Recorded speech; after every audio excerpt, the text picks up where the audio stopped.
আজ রান্না করব ভাতের চাল দিয়ে রাইস কুকারে ভুনা খিচুড়ির সাথে সাদা কক মুরগি ভুনা। তো এখানে খিচুড়িটা রান্না করার জন্য দুপুরে ডাল নিয়েছি, মুসুরি ডাল ও মুগ ডাল, ও আমরা সাধারণত যে ভাতটা খাই সেই ভাতের চাল।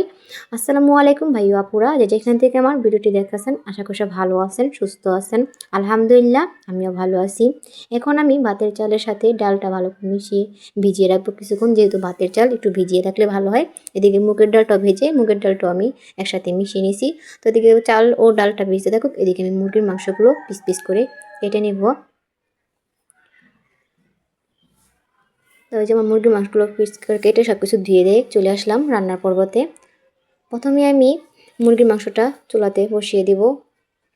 তো মুরগির মাংসটা রান্না করার জন্য কড়াইতে তেল দিয়ে পেঁয়াজটা হালকা ভেজে নিয়েছি, দিয়ে দিলাম কয়েকটা গোটা গরম মশলা। এখন এক একে হলুদের গুঁড়া, মরিচের গুঁড়া, লবণ ও পানি দিয়ে আমি মশলাটা কষিয়ে নিয়েছি।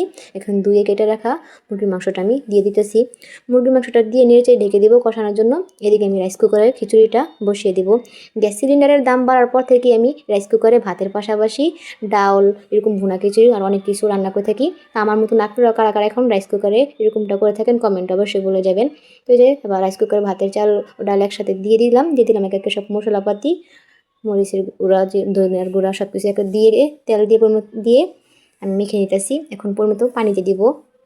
তো রাইস কুকার খিচুড়িটা বসিয়ে দিছি। এদিকে আমার মুরগির মাংসটা কষানো এসে এখন দিয়ে দিব 2-3টা আলু কাটা, যেহেতু করে বাচ্চা আছে খিচুড়ির সাথে খাবো, আলু দিলে ভালোই হয়। তো আলুটা দিয়ে আর একটু কিছুক্ষণ কষিয়ে নিব, ঢেকে দেবো এখন। তো কিছুক্ষণ কষিয়ে নিছি, এখন দিয়ে দেবো পরিমতো পানি। তো ওইদিকে আমার খিচুড়িটা প্রায় হয়ে গেছে। এখন কিছুটা ধনিয়া পাতা দিয়ে দিব, দিয়ে দমে রেখে দিব। তো আমার আজকের ভিডিওটা আমার সাবস্ক্রাইব ভাই বোনেরা ছাড়াও যারা দেখতেছেন, প্লিজ ছোটো বোনটার চ্যানেলটিকে সাবস্ক্রাইব পাশে থাকেন। ওদের সকলে ভালোবাসা দুয়ার সাথে এই ছোটো বোনটা এগিয়ে যেতে চায়। তো এই যেদিকে আমার মুরগির মাংসটা রান্না হয়ে গেছে। তো আজকে আমার দুইটা রান্না কেমন হয়েছে, বোনা খিচুড়ি ও মুরগির মাংস রান্নাটা কেমন হয়েছে সবাই কিন্তু কমেন্টে বলে যান। তো সব ভালো থাকেন, সুস্থ থাকেন, দেখাবো আগামীকাল অন্য কোনো ভিডিওতে। আল্লাহ হাফেজ।